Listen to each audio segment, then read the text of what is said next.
2022년 11월 13일 바로 지난달에 미국 아이다호 대학생 무려 4명이 한꺼번에 살해당하는 사건이 있었어요. 이 사건은 지난달부터 지금까지 미국에서 매일같이 뉴스에 실리고 있고요. 소셜미디어에서도 계속해서 관련 포스트가 올라오고 있는, 정말 한마디로 미국에서 난리가 난, 지금도 관심을 받고 있는 사건이에요. 사실은 이제 금방 범인이 잡힐 줄 알고 그때 되면 영상 올려야지 했는데, 시간이 이게 지나면 지날수록 계속 이게 사건이 미궁에 빠지니까 소셜미디어에서는 관련도 없는 M1 사람을 범인이다 이렇게 지목해가지고 고소를 당하는 틱토커까지 생기고, 이제 지친 피해자분들의 부모님들이 우리들끼리 돈 모아서 사립탐정 고용하겠다 하는 시점에서 이제 여러분들도 이제 소셜미디어에서 이 이야기를 듣고 언니 이거 도대체 무슨 일인지 빨리 알려달라 그런 댓글들이 자꾸 들어와가지고 안 되겠다, 이 사건 좀 오래 갈 수도 있겠다 싶어서 도대체 미국에서 무슨 일이 일어났는지 일단 지금까지 밝혀진 것들을 여러분들에게 이야기를 해드리도록 하겠습니다. 보통은 이제 라이브에서 진행을 하다가 오늘은 이렇게 녹화되는 영상으로 조금 더 집중되게 진행을 해보고 있는데, 어떻게 생각하시는지 그동안 봐주신 분들은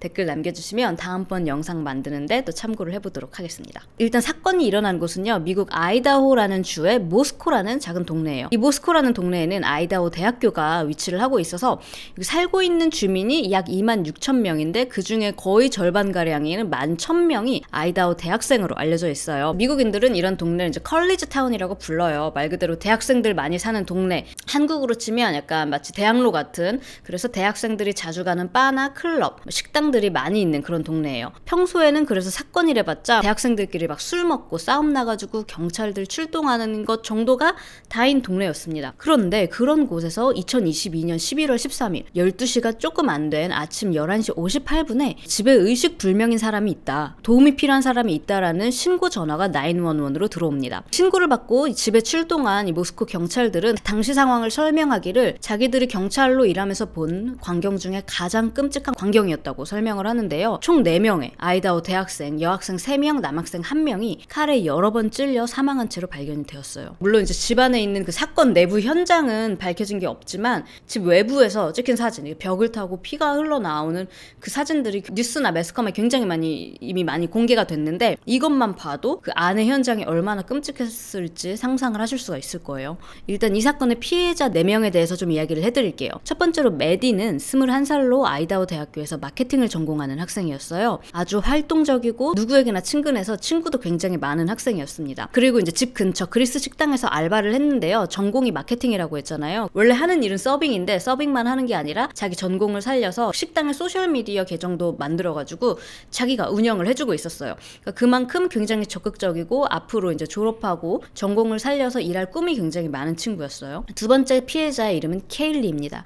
케일리는 방금 말씀드린 메디와 아주 절친한, 어릴 때부터 같이 자란 베스트 프렌드였어요. 그래서 가족들끼리도 다 같이 여행도 다니고 해가지고 가족들도 다 아는 사이고요. 심지어 대학교도 같이 지원해서 같은 대학교에 입학해서 같이 다니고 있었던 거예요. 케일리도 마찬가지로 친구들과 어울리기 아주 좋아하는 그런 친구였어요. 그리고 세 번째 피해자의 이름은 영어로는 XANA, 제나라고 하는데, 이게 한국어로는 제나라고 해야 될지 세나라고 해야 될지 사나라고 해야 될지 편의상 저는 사나라고 부르겠습니다. 사나는 20살로 아주 친절하고 웃음 많고 친구들의 말에 따르면 목표한 게 있으면 꼭 이루고야 마는 굉장히 열정이 많은 친구였어요. 그리고 네 번째 피해자인 이드는 유일하게 이제 남성인데요. 20살로 사나의 남자친구이자 집에서는 셋쌍둥이의 첫째로 사랑받는 오빠이자 형이자 그리고 아들이었어요. 나머지 여자 3명은 이 발견된 이 집에 살고 있었지만 이든만큼은 이 집에 사는 게 아니라 이날 여자친구인 사나를 방문해서 그냥 같이 하루 자고 가는 거였어요. 넷 다 아주 활동적이고 학교에서 말 그대로 소위 인싸라고 불리는 굉장히 인기가 많은 학생들이었습니다. 이 집은요, 3층 집으로 한 층마다 방이 2개씩 총 6개의 방이 있는 집이었어요. 그러니까 뭐 공식 기숙사는 아니지만 학교 근처고 방이 많고 하니까 대부분 대학생들이 이 집을 방 하나씩 빌려서 이제 룸메이트로 사는 거예요. 총 5명의 아이다호 대학생들이 이 집에 살고 있었고요. 2층을 쓰던 사나와 이든이 2층에서 발견이 됐고, 케일리와 메디가 3층 방에서 공격을 당했어요. 약간 미스테리한 거는 1층에 또 방이 2개가 있잖아요. 이 방을 쓰고 있던 2명의 학생들에게는 아무런 일도 생기지 않았다는 거예요. 처음 이제 피해자를 발견하고 911에 신고를 한 사람도 생존한 룸메이트 2명 중 1명이었어요. 경찰이 그래서 이 2명의 룸메이트에게 너희들 혹시 뭐 들은 거 없냐, 본 거 없냐고 했는데 이 2명은 아무것도 전혀 듣지를 못했다. 자기들도 어젯밤에 늦게 술 먹고 집에 들어와가지고 거의 낮 12시까지 자고 일어났다가 이 현장을 발견하고 놀래서 전화를 한 거라고 해요. 이웃, 앞집 사는 사람의 증언으로는 자기가 아침 한 8시경에 이렇게 문 열고 밖을 보니까 이 사건이 일어난 이 집의 정문이, 현관문이 활짝 열려져 있었다고 합니다. 그리고 이 집에는 누가 강제적으로 들어오려고 침입하려고 했던 흔적은 전혀 보이지 않았어요. 그러니까 사건이 있었던 날 밤 어떤 일이 있었는지 한번 돌아가 볼게요. 2022년 11월 12일은 토요일이었어요. 한국도 이제 막 대학가 가면 불토에 막 시끌벅적하잖아요. 여기도 마찬가지로 이제 대학생들이 바에서 놀기도 하고 자기들끼리 홈파티를 열어서 막 왁자지껄 즐거운 밤을 보내고 있었어요. 일단 제일 먼저 집에 들어온 건 살해를 당하지 않은 그 1층에서 지내고 있던 룸메이트 2명이었어요. 이 둘이 새벽 1시쯤 놀다가 이제 집에 들어왔고, 그 다음으로 도착한 건 그 피해자인 사나와 그 남자친구 이든이 학교 근처에서 놀다가 새벽 1시 45분에 집에 들어옵니다. 케일리하고 메리는요, 밤 10시부터 새벽 1시 반까지 이제 근처 바에서 놀다가 1시 40분쯤에 근처 푸드트럭에서 파스타를 주문을 해요. 여기 이제 푸드트럭에 찍힌 CCTV 영상도 공개가 됐는데요. 이 영상은 정말 말 그대로 살해당하기 정말 한두 시간 전에 찍힌 CCTV 영상이에요. 보면 여기서 그냥 뭐 음식을 주문하고 있는 걸로 보이죠.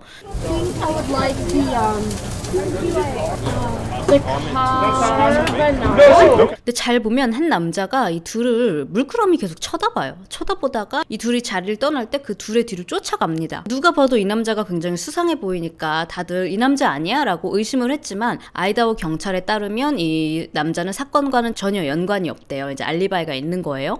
그리고 또 하나의 CCTV 영상이 또 공개가 되는데, 여기서는 길을 걸어가면서 애담한테 뭐라고 이야기했어?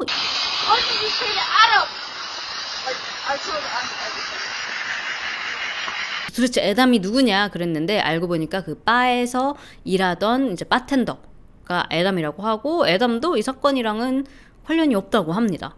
아무튼 그렇게 둘은 집까지 2.5km 정도 걸리거든요. 그래서 택시를 타고 이제 집으로 돌아갑니다. 택시 기사가 이 둘을 기억을 하고 있었는데요. 일상적인 대화하면서 집에 빨리 가서 파스타 먹고 싶다라는 대화를 들었다고 해요. 이제 1시 56분경에 둘이 집에 도착을 해요. 그리고 새벽 2시와 3시 사이에 케일리와 메디 폰에서 총 7번 케일리의 전 남친인 잭에게 전화를 건 기록이 있었는데요. 잭은 이제 상황이 안 돼서 이제 전화를 받지 않았어요. 늦은 밤이고 했으니까. 잭을 조사해 보니까 잭은 이 사건이랑은 무관했고요.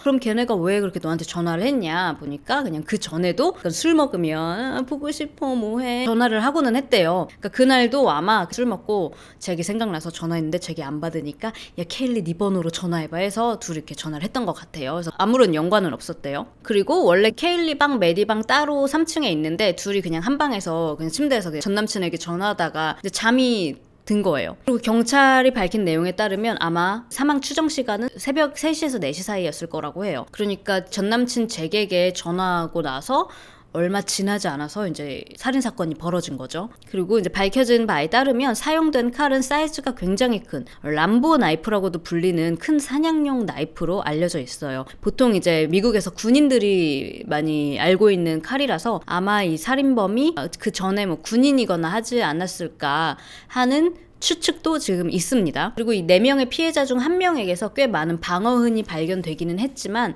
아마 냈다 공격 당했을 그 당시에는 자고 있었을 것으로 추정이 된다고 합니다. 근데 좀 특이한 건요, 이 4명의 피해자 중에 유독 케일리가 특히 많은 공격을 당했다고 해요. 그래서 이게 지금 논란이 되고 있는 게 피해자들이 타겟이 됐던 살인 사건인 건지 아니면 그냥 무작위 묻지마 살인사건인 건지 뭔지 지금 알 수가 없잖아요. 근데 케일리가 이렇게 많은 공격을 당했기 때문에 아마 케일리가 타겟이었을 수도 있지 않을까 하는 추측도 있어요. 실제로 이 4명 중에 케일리가 최근에 틱톡에 막 영상을 자주 올리면서 이 집이라든지 사생활이 외부에 가장 많이 노출이 된 사람이기도 했고요. 사건이 일어나기 몇 주 전부터 가족들과 친구들에게 나 스토킹에 시달리고 있다라는 말을 한 적이 있대요. 근데 자세히는 얘기를 하지 않았대요. 경찰들은 이제 조사를 해봤는데 딱히 지금까지 스토킹에 대한 사실, 정황을 찾을 수가 없다고 합니다. 그러니까 이게 저는 더 무서운 것 같아요. 케일리에게 뭔가 기록에 남을 만큼 뭐 메시지를 보내거나 전화를 하거나 이게 아니라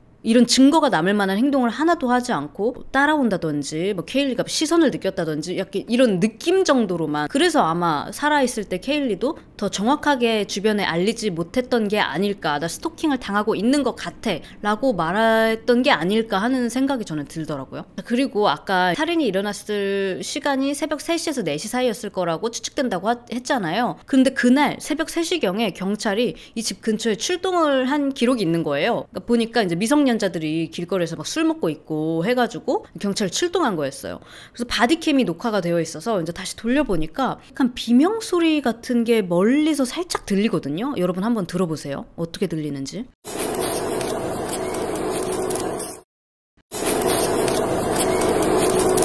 이게 비명이 아니라 그냥 차 타이어 소리일 수도 있다라고 하는데, 일단 뭐 아무도 모릅니다. 경찰은 인근 주택들에 설치된 카메라 영상과 주민들 증언을 바탕으로 그 사건이 일어났던 11월 13일 이른 아침 이 주변을 배회하는 외부 차량을 포착하는데요.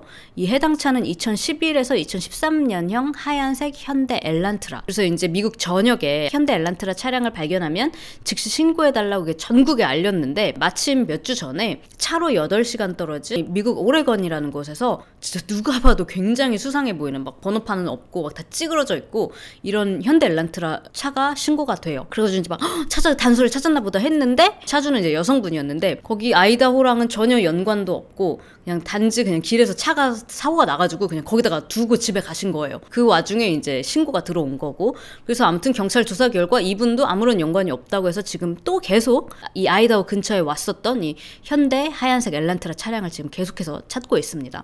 제 생각에는 아마 이 차량을 몰았던 그 사람이 이 사건과 뭔가 연관이 확실히 있을 것 같아요. 왜냐면 만약에 여러분이 현대 엘란트라 화이트 차주예요. 그리고 그날 마침 모스크바에 뭐 친구를 방문하던지 무슨 일이 있어서 거길 방문했었어. 근데 마침 그날 살인사건이 있어가지고 내 차가 이 차 외부 차량인데 확인되지 않았다고, 이 차 찾는다고 막 지금 막 뉴스에 계속 나오면, 만약에 제가 이노센트하다면, 제가 아무런 죄가 없다면, 저라면 그 전데요, 저 제 친구 누구 보러 잠깐 갔던 거였는데요 하고 저는 제가 먼저 말할 것 같지 않으세요? 여러분들이라면? 찜찜하잖아요. 근데 지금 계속해서 찾지 못하는 걸 보면 확실히 뭔가 연관이 되어 있지 않을까 하는 생각이 들더라고요. 그래서 지금 미국인들이 너무 충격에 빠진 게, 아니 어떻게 사람 4명을, 대학생 4명을 그렇게 한 번에 살해를 하고 그 유유히 빠져나갈 수가 있냐. 지금 이제 한 달이 넘고 이제 2달이 되어가는데 지금 너무 단서가 안 잡히고 있으니까. 그리고 보통 이렇게 대범한 살인을 저지르고 빠져나가는 살인마들은 대부분 또 비슷한 방식으로 계속해서 살인을 저지르잖아요. 그렇기 때문에 지금 현재 모스코에 사는 아이다호 학생들 뿐만이 아니라 미국 전국에 자기 아들, 딸들 대학교 보내가지고 이런 대학타운에 살고 있는 학생들이나 이 부모님들이나 다음 타깃이 누가 될지 어떻게 알아요? 이게 타깃이 아니라 묻지마 범죄였을 수도 있는 거잖아요. 지금 미국인들이 두려움에 떨고 있습니다. 이게 지금까지 계속 미국을 들썩이고 있는 뉴스잖아요. 그 정황이, 이 단서들이 너무 한정되어 있고 너무 막 미스테리하고 그러니까 이 네티즌들이 저 사람이 범인 아니야? 심지어 그냥 이웃이에요. 뭐 폭스뉴스, 뭐 CNN 이런데 저 뭐 비명을 들은 것 같아요 하면서 인터뷰를 했는데 저 사람 봐라. 잠깐 살짝 어색하게 웃은 거 이거 캡처해가지고 긴장돼서 너무 떨려가지고 막 일부러 이렇게 웃는 것 같다, 제가 살인마인 것 같다 라든지, 갑자기 웬 교수님을 지목을 해가지고 범인은 이 사람일 거다, 이 사람이 아마 이 학생들 중 한 명과 부적절한 관계를 가져가지고 이게 어떻게 알려질까봐 살인을 저지른 거다, 범인은 대학 교수다 해가지고 이 틱톡 유튜버가 그런 영상을 막 몇십 개를 계속 올린 거예요. 그래서 지금 해당 교수로부터 고소를 당한 상황이거든요. 그래서 이것도 어떻게 될지 앞으로 모르겠는데, 그리고 지금 전화를 받지 못했던 그 책도 네가 범인 아니냐 하면서 지금 굉장히 많은 사람들이 그 네티즌들로부터 범인으로 지목을 당하면서 정신적으로 고통을 받고 있다고 이야기를 하고 있고요. 지금 일단은 12월 26일 지금까지는 여기까지 알려져 있는 상황인데요. 여러분들은 어떻게 생각하세요? 저는 이게 뭔가 묻지마 범죄가 아니라 이 계획 범죄가 아닐까라는 생각이 드는 게, 일단 그 1층에서 자고 있었던 룸메이트 둘에게는 아무 일이 일어나지 않았던 것 자체가, 제가 아까 전에 말씀드렸을 때 그 이웃은 아침 8시쯤에 자기가 일어나서 봤는데 그 집 정문이 이렇게 활짝 열려 있었다고 했잖아요. 근데 경찰들은 이 집 앞문이 아니라 이 뒷문에 슬라이딩 도어가 있어요. 이렇게 유리문으로 된, 이렇게 쫙 옆으로 여는 이런 문으로 열고 범인이 들어온 걸로 추정이 된다고 이야기를 했거든요. 그러니까 이 집이 레이아웃이 조금 특이해요. 약간 빌탈길로 이렇게 되어 있어서 집이 이렇게 생겼어요. 이게 앞쪽으로 들어가면 집 1층부터 시작되지만 이 집의 뒤쪽으로 들어가면요, 집 시작이 2층부터예요. 아무리 뒷문으로 들어왔다고 해도 2층으로 들어갔을 때 내려가는 그 계단이 보이는데 1층은 그냥 스킵하고 2층, 3층에 가서 4명 살해를 하고 그냥 나갔는지, 그래서 이게 좀 계획된 범죄가 아니었을까라는 저는 추측을 하고 있고, 그리고 또 이제 사람들의 의문을 가졌던 거는 이제 한 새벽 3, 4시쯤에 어떤 이웃 사람이 비명소리를 들은 것 같다고 이야기를 해요. 근데 좀 떨어진 집에 사는 이웃도 그 비명소리를 들었는데 어떻게 1층에 있던 룸메이트들은 그걸 못 들었냐, 어떻게 12시까지 잠을 잘 수가 있었냐 라고 하는데, 근데 또 깊이 잠들면 진짜 아무것도 못 듣는 사람들 있잖아요. 저도 약간 좀 그런 편이거든요. 그래서 정말 그냥 뭐 못 들었을 수도 있겠다라는 생각도 저는 들거든요. 여러분들은 이것도 어떻게 생각하시는지. 그러면 그 이웃은 비명소리를 들었는데 왜 신고를 하지 않았냐라는 질문에, 사실 그 사건이 일어난 그 5명 대학생 사는 이 집이 파티하우스로 알려져 있대요. 동네에서도 대학생 애들이 맨날 많이 왔다 갔다 하고 맨날 파티 열고, 그래서 되게 시끄러운 집이었대요, 그 집이. 그래가지고 그냥 평소에도 비명소리 막 이런 소리가 자주 들렸다는 거예요. 그래서 그냥 그 이웃분은 저날 또 저렇게 술 먹고 또 소리 지르는구나 라고만 생각하고 넘어갔다는 거죠. 근데 이제 와서 다시 생각해보니까 술 먹고 그냥 애들끼리 놀면서 하는 비명소리가 아니라 정말 겁에 질린 그 비명이었던 것 같기도 하다라고 증언을 하더라고요. 지금 이제 FBI까지 이제 투입이 된 상황이고요. 처음부터 지금까지 아이다호 그 모스코 경찰들은 우리 확신한다, 자신 있다, 우리 범인 잡을 수 있다라고 이야기를 하고 있는데, 점점 모르겠어요. 지금 이제 계속 이제 피해자들의 부모님도 수사에 진전이 없으니까 지금 답답함을 호소하고 있는 상태고 한데, 어떻게 될지, 어떤 인간이 이런 짓을 저질렀는지, 그리고 대체 왜 그랬는지, 혹시라도 이 사건에 대해서 업데이트가 되면 되는 대로 여러분들에게 또 알려드리도록 하겠습니다. 여러분들은 또 이 사건 어떻게 생각하시는지 댓글로 남겨주시고요. 저는 다음번에 미국에서 일어나는 사건 사고 영상으로 다시 돌아오도록 하겠습니다.